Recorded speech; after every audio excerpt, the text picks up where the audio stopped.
नमस्कार दोस्तों, जय श्री राम। एक बार मेरे चैनल पर आपका फिर से स्वागत है। जैसा कि मैंने पिछले वीडियोस में बनाया था, यूएस में ट्रम्प साहब जी ने पहला रूल पास कर दिया, इलीगल इमिग्रेंट्स को वो लोग नहीं टिकने देंगे। तो अब न्यूज आनी शुरू हो गई है कि उन्होंने धरपकड़ करनी शुरू कर दी है।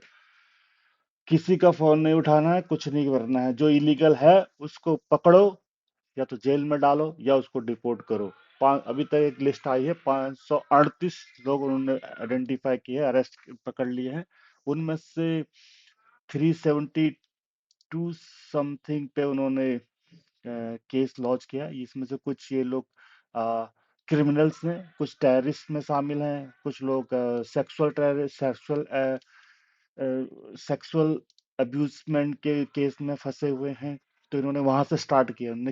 फर्स्ट इन्होंने क्रिमिनल के वहां से निकालना शुरू किया अपनी लिस्ट को, और कुछ को इन्होंने डिपोर्ट भी कर दिया है। ऐसी भी न्यूज आ रही है कि कुछ को ये लोग डिपोर्ट कर चुके हैं, कुछ के खिलाफ केस लड़ाएंगे, कुछ को ये मतलब जो शायद जो टेररिस्ट है या वो है उनके डिटेन करके उनके खिलाफ ये कार्रवाई करेंगे, उनको पूछताछ करेंगे या और इंफॉर्मेशन के लिए बारे में पूछेंगे। दूसरी बड़ी खबर जो आ रही है वो ये है कि ये बहुत बड़ी खबर है दोस्तों। यूएस ने सारी फंडिंग रोक दी है। जितने भी कंट्रियों को वो दान में फंड में देता था, ग्रांट कहता था इसको, वो उनको मदद करता था कि हम तुम्हारे को ह्यूमैनिटेरियन ग्रांट दे रहे हैं या डिफेंस ग्रांट दे रहे हैं। जैसे यूक्रेन में वॉर में वो कितने बिलियन डॉलर उसको मदद कर रहा था कि मैं उसको मदद करो। यूक्रेन उससे हथियार खरीदता था और रशिया के खिलाफ लड़ाई में यूज कर रहा था। ऐसे कई बार वो पाकिस्तान को भी कुछ देता था, ह्यूमैनिटेरियन ग्रांट कुछ मिलियन डॉलर हर साल देता था।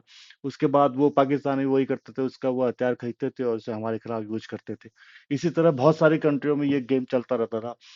बस यूएस ट्रम्प जी ने आते सारा बंद कर दिया, किसी को कोई फालतू पैसा नहीं देना। उन्होंने डब्ल्यूएचओ से अपना नाम वापस ले लिया। उन्होंने तो इनका एक बहुत ही पॉपुलर प्रोग्राम था जिसको ये बोलते थे PEPFAR। ये US president emergency plan to relieve AIDS and HIV control के लिए होता था। ये जहाँ भी जिन देशों के अंदर एड्स और HIV के वैक्सीन ज्यादा पाए जाते थे, उनको ये रिलीफ फंड देते थे, ग्रांट देते थे। ग्रांट का मतलब कि हम इससे तुम्हारी मदद कर रहे हैं, हमें ये पैसा वापस नहीं चाहिए। तो बेसिकली ग्रांट का मतलब दोस्तों ये होता है, हम ह्यूमैनिटेरियन ग्रांट जो बोलते हैं, ह्यूमैनिटेरियन ग्रांट मतलब कि हम तुम्हें पैसा दे रहे हैं, तुम अपने अपने कंट्री की प्रॉब्लम को सॉल्व करने के लिए यूज करो, इससे हमें पैसा नहीं। बट हमारे साथ तुम्हारे डिप्लोमेटिक इश्यूज अच्छे होने चाहिए, हमारी बात तो माननी चाहिए। जैसे बेसिकली ये सॉफ्ट पावर इसे कहते हैं एक तरह से। और इन्होंने आते ही ये सब बंद कर दिया और इन्होंने एक अपना कंसेप्ट शुरू कर दिया, अमेरिका फर्स्ट। अमेरिका फर्स्ट मतलब अब ये पूरे उसमें एनालाइज करेंगे कि किसको देना है किसको नहीं देना है। बेसिकली इन्होंने अब डिसाइड कर दिया है कि फ्री का नहीं देना। किसी को ऐसा लग रहा है कि जहां भी इनकी फालतू जो दान दे रहे हैं ना, दान देना बंद करो। इनका सिस्टम आ गया कि दान देना बंद करो। हम किसी को दान, सिर्फ दो देशों को उन्होंने अभी छोड़ा हुआ है, एक इजराइल और एक इजिप्ट।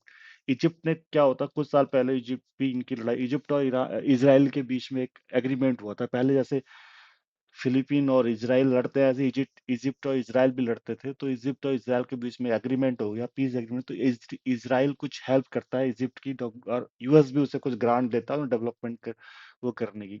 तो इन्होंने ह्यूमैनिटेरियन डेवलपमेंट, उनके उनके कंट्री को डेवलप करने के लिए कुछ ह्यूमैनिटेरियन ग्रांट्स बोलते हैं ये उसे, वो देते हैं। तो इन दोनों को छोड़ के इन्होंने सारी फंडिंग इस अभी इन्हें रोक दिया, और इन्होंने बोला है कि अगले 3-4 महीने के अंदर हम इसको रिव्यू करेंगे, फिर देखेंगे हमें किसे देना है किसे नहीं देना है। थैंक यू दोस्तों। प्लीज कमेंट में जरूर बताएं आपको ये स्टेप्स कैसे लग रहे हैं उनके। क्या उनको ग्रांट देनी चाहिए या नहीं देनी चाहिए? इससे वर्ल्ड में अशांति फैलेगी या रोकने में, अदर टेररिज्म रोकने में हेल्प होगी? आप कैसे देखते हैं इसे? प्लीज कमेंट में जरूर बताएं।